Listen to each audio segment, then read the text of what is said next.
we had a gig in Arco Arena in Sacramento. Yeah.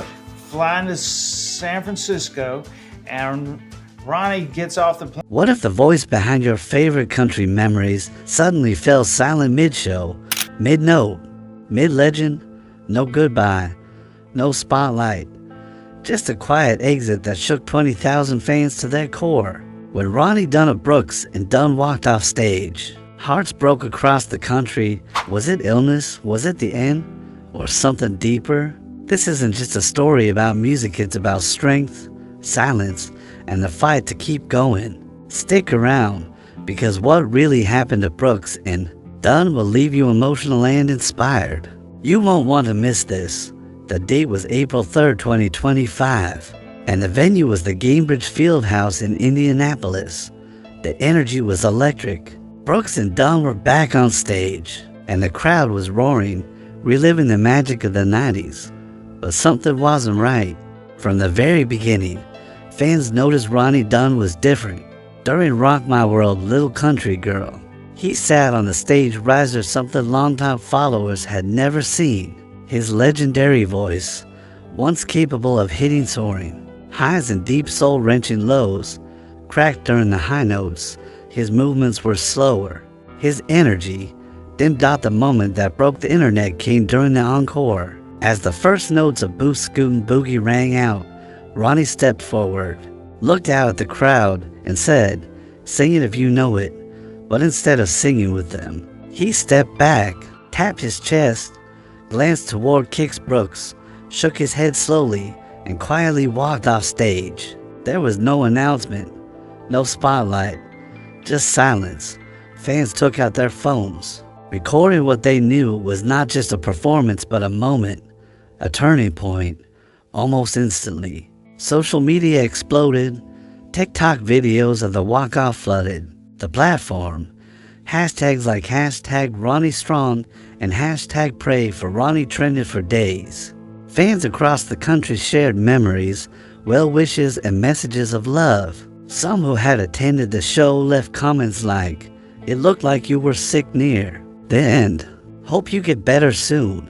The heartbreak was real. The concern was deeper, because for so many, Ronnie Dunn isn't just a country singer.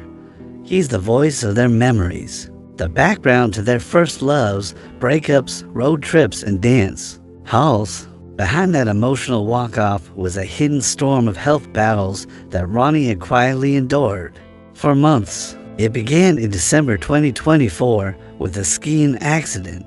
He tore his ACL and underwent full knee replacement surgery. The recovery was brutal 8 weeks of therapy just to regain basic movement. But Ronnie Dunn isn't the kind to cancel a tour. He's old school, grit before glamour. He insisted on continuing the reboot to tour, even as he limped through shows and leaned on stage risers for support. Then, in March 2025, just weeks before the Indianapolis concert, he was hit with what he jokingly called Stravid, a brutal combination of COVID-19 and strep throat. His voice vanished for weeks, even with antibiotics and steroids. His lungs didn't bounce back the way they used to. Breathing became difficult. Breath control, once his greatest strength, began to falter. In an interview, Ronnie admitted, "I'm still fighting some respiratory issues." The voice that had filled stadiums was now strained and breathy, and yet, night after night, he kept singing. Backstage, the team made adjustments. Sound engineers softened his mix. Background vocals were increased. Set lists were trimmed, but none of it could fully hide what was happening. Fans felt it, and when Ronnie quietly left the stage that night in Indianapolis, they knew it wasn't just fatigue. It was real. It was raw, and it was human. But what happened next shocked everyone. The very next night, Ronnie Dunn was back on stage, this time in Peoria, Illinois. The tour wasn't canceled. A statement from the band explained that he had been ill, but was recovering. He wasn't retiring. Not yet. The resilience was inspiring. But to understand the weight of this comeback, you have to understand the history behind it. Before they were legends, Ronnie Dunn and Kix Brooks were two struggling solo artists.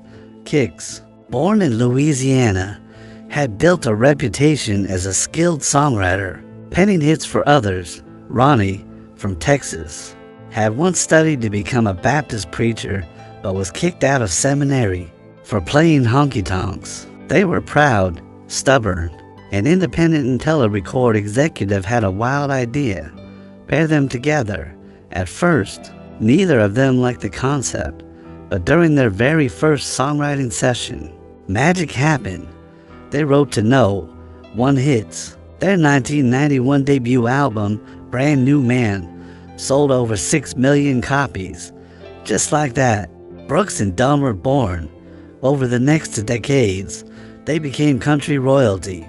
11 studio albums, 20 1 singles, over 30 million albums sold, Grammy Awards, CMA Awards, CM Awards, a star on the Hollywood Walk of Fame.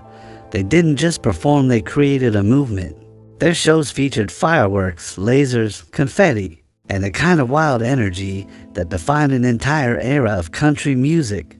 Songs like Neon Moon, My, Maria, and Ain't Nothing But You became iconic. But behind the scenes, all wasn't perfect. By the late 2000s, creative tensions grew. They began recording albums separately. Arguments about direction and sound started to mount. By 2009, they decided to part ways, announcing the last rodeo farewell tour. Many believed it was the end. But fate had other plans. In 2015, they reunited with Reba McEntire for a Las Vegas residency. What was supposed to be a short stint turned into something much bigger. The chemistry was still there, older, wiser, stronger. They returned to the studio, releasing Reboot in 2019, a collection of their greatest hits reimagined with new artists like Kane Brown, Luke Combs, and Jelly Roll. It was a bridge between generations, a testament to the timeless power of their music. In 2024, they released Reboot 2. Songs like Morgan Wallen's version of Neon Moon remain largely untouched because some songs don't need reinvention, they need reverence. The album was a hit, loved by longtime fans and new listeners alike. That same year, decades after their debut, Brooks and Dunn won CMA Vocal Duo of the Year once again. Not for what they had done, but for what they were still doing. So, when Ronnie Dunn walked off stage that night in Indianapolis, it wasn't just a dramatic moment, it became a symbol of something much deeper. It was the image of a man who had poured his heart, soul, and voice into every note for decades, finally reaching a point of human vulnerability.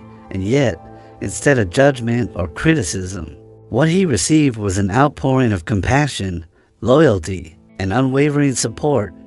Fans across the country didn't see weakness, they saw strength and honesty. Because for true legends, vulnerability doesn't break the myth, it makes it real. It makes it powerful. It makes it lasting. Off stage, Ronnie Dunn and Kix Brooks continue to lead, not just with music, but with heart. Ronnie's Lensman project, inspired by his daughter's fight with a rare tumor, has raised vital funds for cancer research, transforming personal pain into powerful purpose. Meanwhile, Kix Brooks, always a passionate humanitarian, continues to support children's hospitals, education initiatives, and school music programs through his Keep the Music Playing Foundation. Beyond that, he shares his love for cooking and wine through his personal ventures, proving that his creativity and care extend well beyond the stage. Today, Brooks and Dunn are far from done. The Neon Moon Tour, set for late 2025, is moving forward. Though Ronnie isn't fully recovered, he's still showing up smarter, stronger, and more focused. With extra vocal support, revised set lists, and carefully placed breaks, the show hasn't lost its fire, because legends like Brooks and Dunn don't fade, they evolve, and they endure. So, is this the end? Not even close. Ronnie Dunn's walk-off wasn't a goodbye, it was a pause, a powerful, human moment from a living legend. When he returns, it'll be stronger, wiser, and louder than ever. This story isn't ending, it's rising. If you felt this, don't forget to like, share, and subscribe for more powerful music stories. Thanks for watching.